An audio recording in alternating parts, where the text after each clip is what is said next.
Olá, pessoal da VEM. Bem-vindos à nossa aula 2 do módulo de terapia intensiva adulto, com o nosso tema Semiologia do doente crítico. Nessa aula, nós abordaremos a avaliação neurológica, hemodinâmica, respiratória, periférica e funcional e alguns exames laboratoriais em que a gente precisa analisar para o paciente em UTI. Bom, começaremos então pela avaliação neurológica. E aí, nós teremos uma avaliação bem direcionada para o paciente crítico, em que um dos principais pontos e que são bastante cobrados em prova é o nível de consciência, tá? O nível de consciência é uma função mental básica que consiste na capacidade de despertar e responder aos estímulos. Então, aos estímulos de som, de dor, né, ao próprio estímulo ali da presença de outra pessoa naquele ambiente, isso é um nível de consciência, tá? Então, essa função, por ser uma função mental básica, ela precisa ser avaliada no doente crítico para que a gente perceba rapidamente qualquer repercussão sistêmica, né, ou orgânica na parte neurológica, né, no sistema neurológico, tá? E aí, nas provas de concursos e residências, as escalas que avaliam esse nível de consciência, né, ou também o nível de sedação, que deprime essa capacidade de despertar, são as escalas para paciente sedado, que é o RAIS e o Ramsay, a gente vai explicar uma por uma, e para pacientes não sedados, é a escala de coma de Glasgow, também vai abordar. Então, prestem atenção, porque essas escalas são bastante cobradas em prova, tá? Então, a gente precisa saber como pontua, o que cada ponto se refere, né? E como a gente soma essa pontuação no final, como é o caso da escala de coma de Glasgow, para que a gente possa definir aí nível de gravidade, né, dessa repercussão neurológica e acompanhar aquele doente crítico com relação a essa função neurológica básica. Bom, então vamos começar pela escala de RAIS, que é uma escala utilizada para paciente sedado, para que a gente veja o nível de sedação e a repercussão dessa sedação no nível de consciência, tá?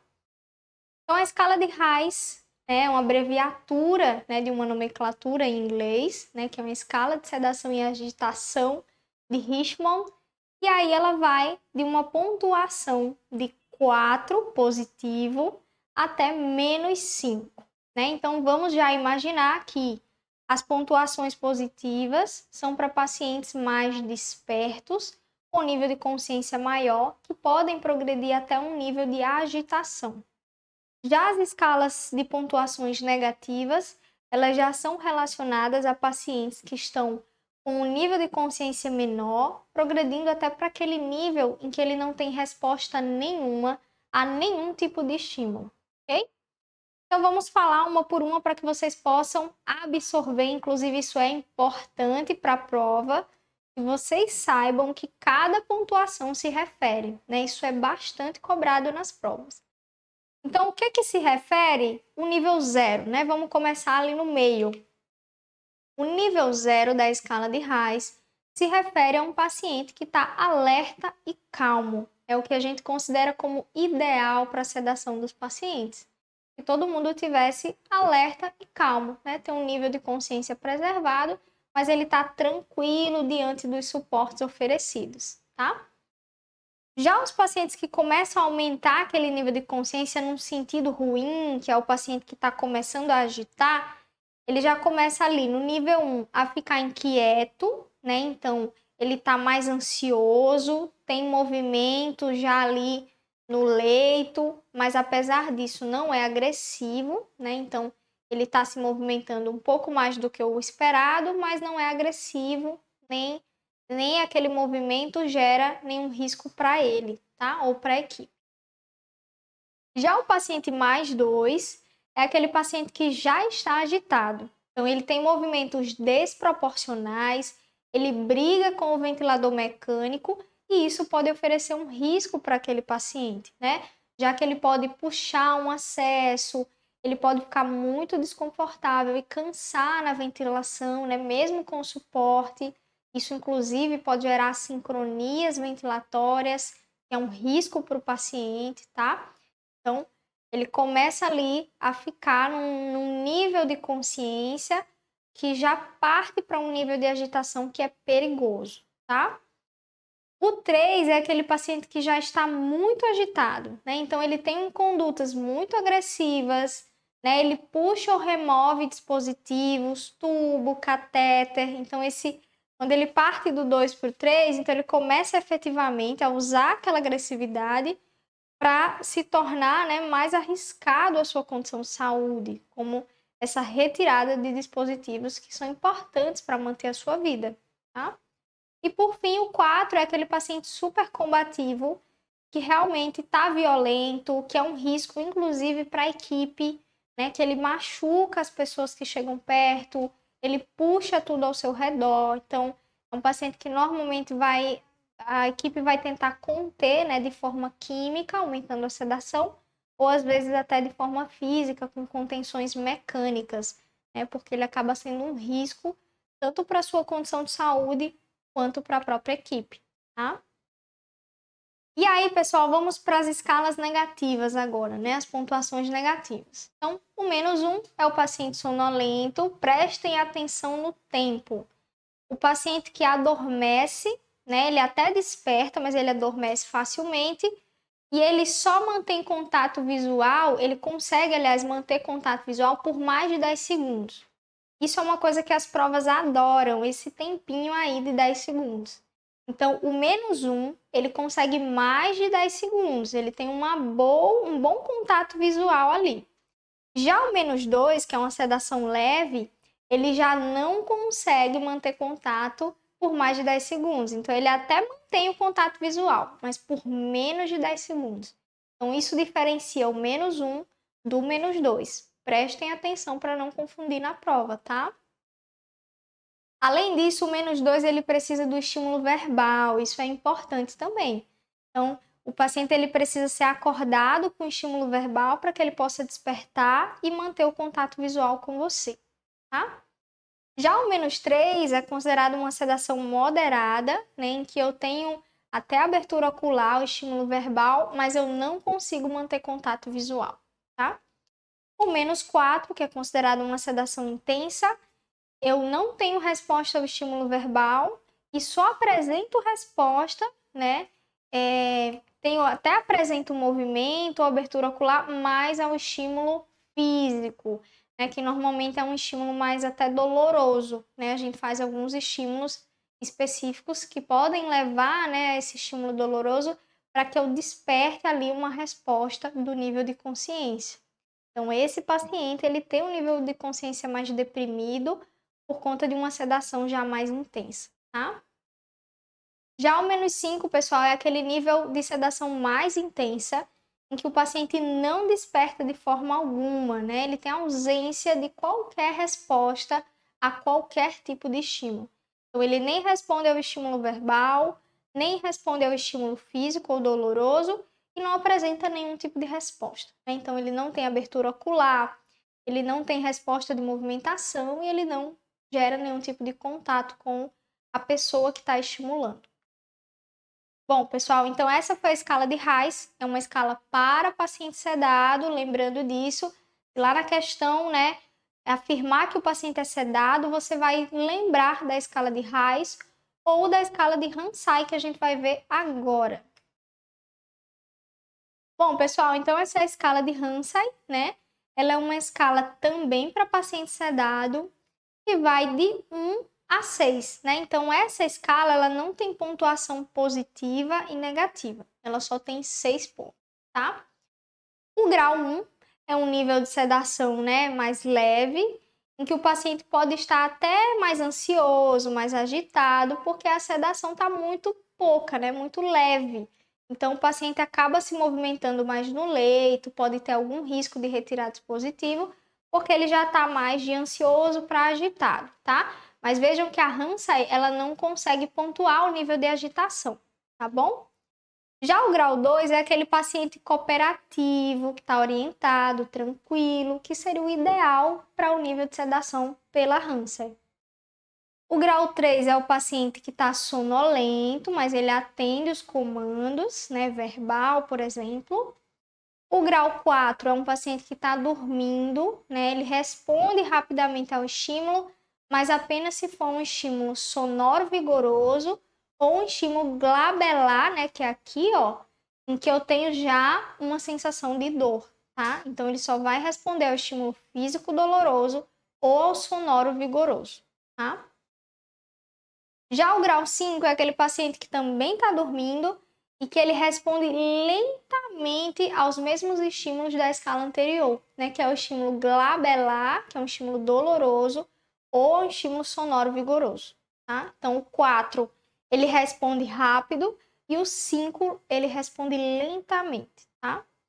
E o 6, que é o máximo da escala, né, de nível de sedação aí, é o paciente que está dormindo e não tem resposta, que equivaleria ao nosso RAIS-5, que é aquele paciente que tem ausência total de qualquer tipo de resposta a qualquer tipo de estímulo.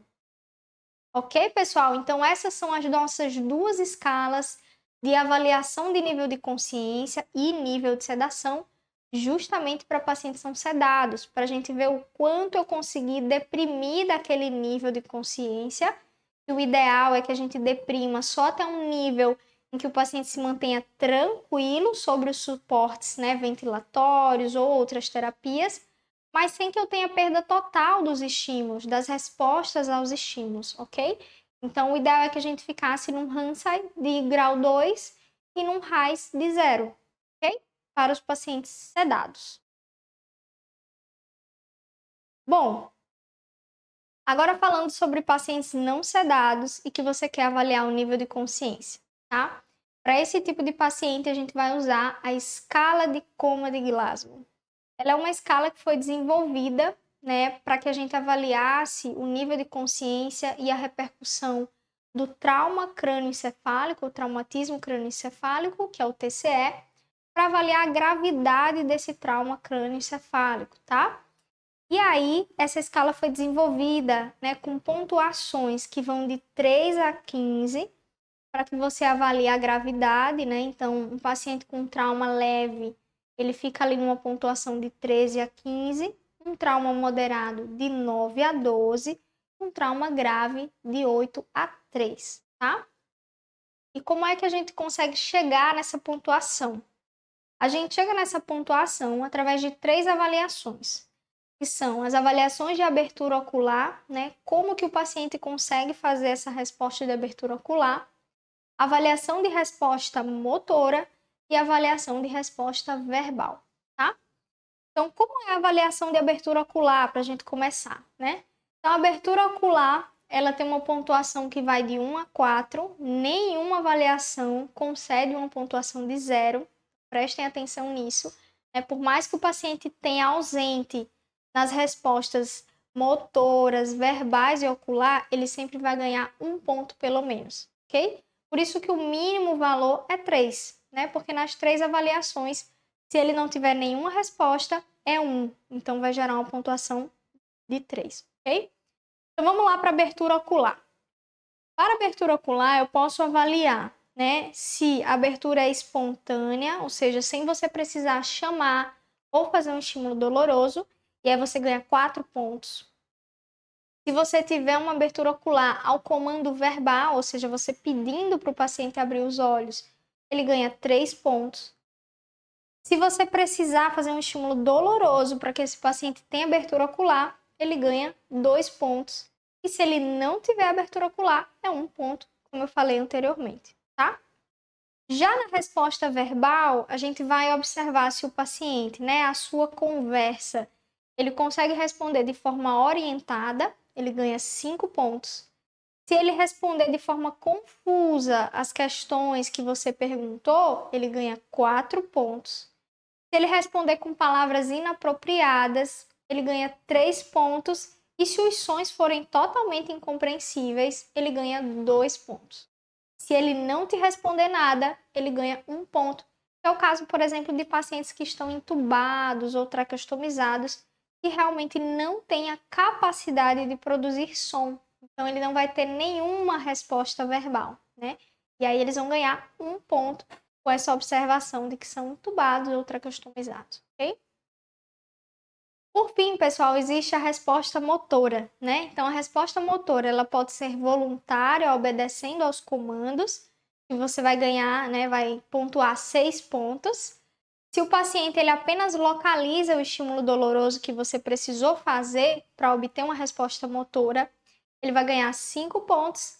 Se ele apenas retira aquele membro que foi estimulado, ele ganha 4 pontos.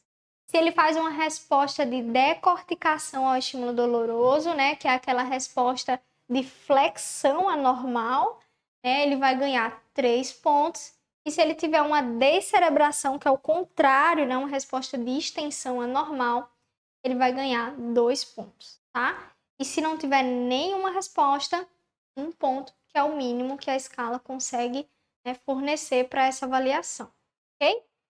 E aí, pessoal, é muito importante que vocês realmente revisem essa escala, porque ela é bastante cobrada nas provas, né? Então, eles vão te oferecer a pontuação, explicar como chegou naquela pontuação, ou eles vão pedir para que você, né, dá esse exemplo da avaliação e pedir para que você pontue quanto que deu naquela escala. E é importante que vocês saibam, né, como avaliar para que vocês consigam pontuar e acertar esse tipo de questão que é muito cobrado nas provas, tá? E aí eu trouxe para vocês também uma atualização da escala de Coma de Glasgow em 2018, né? Eles fizeram uma adição de uma nova avaliação, que é a reatividade pupilar. Então, eles colocaram uma avaliação que fornece uma pontuação negativa para que você faça um desconto no total que você conseguiu na escala convencional, né? Essa escala que vocês estão vendo aqui.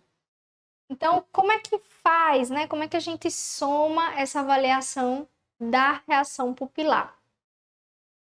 Pessoal, quando a gente coloca essa nova atualização, a gente faz a pontuação convencional, que eu expliquei para vocês, a gente vai somar o resultado de abertura ocular, resposta verbal e resposta motora, e a gente vai colocar esse sinal negativo aí para a resposta pupilar. Então, se eu tiver uma avaliação das pupilas com feixe de luz e essa pupila ela não tiver uma reatividade, ela não fechar ali em contato com a luz, eu tenho uma resposta inexistente e eu vou ter uma pontuação de -2 se eu não tiver essa resposta nas duas pupilas, tá? Se eu tiver essa resposta apenas em uma das pupilas, eu vou ter -1. E se eu não tiver resposta, né? Aliás, se eu tiver a resposta nas duas pupilas, aí eu vou ter 0, que é uma coisa esperada, tá? É importante que a gente tenha esse reflexo pupilar, a luz, tá? Então, se eu não tenho reflexo nas duas pupilas, eu desconto 2 pontos. Se eu não tenho reflexo em uma pupila, eu só desconto 1 ponto. E se eu tenho reflexo normal, eu não desconto nada, tá? Eu não preciso diminuir nenhum ponto do meu total da escala de Coma de Glasgow, tá bom? Então, é muito importante que vocês lembrem dessa avaliação de reatividade pupilar, porque ela pode começar a ser cobrada nas provas mais atuais, para que a gente, no final da pontuação da Glasgow, adicione também a reatividade pupilar, tá bom? Eu vou sempre descontar o valor das pupilas que não são reativas, ou as duas, ou só uma, e se as duas forem reativas, eu não preciso descontar nada, fica o valor normal da escala. Bom, pessoal, e aí, para terminar essa avaliação neurológica, né, a gente tem ainda que ver na UTI como é que está o tônus do meu paciente, se ele é hipotônico, se ele é hipertônico, se tem espasticidade, e aí essa espasticidade pode ser graduada pela escala de Ashworth. Eu posso ver também os transtornos do movimento, né, se esse paciente tem coreia, tem outros tipos de transtorno do movimento. E eu devo ver também os reflexos, né? Se esse paciente tem reflexos preservados, hiporreflexia, né, hiperreflexia ou arreflexia, a ausência daquele reflexo. E tudo isso, vocês vão ter em detalhes no módulo de neurologia com a professora Vessia, tá? Então, se tiverem dúvida nessa forma de avaliação de neurologia básica, consultem o módulo de neurologia para revisar esses conceitos que também podem ser usados na UTI e podem cair na sua prova com o doente crítico também.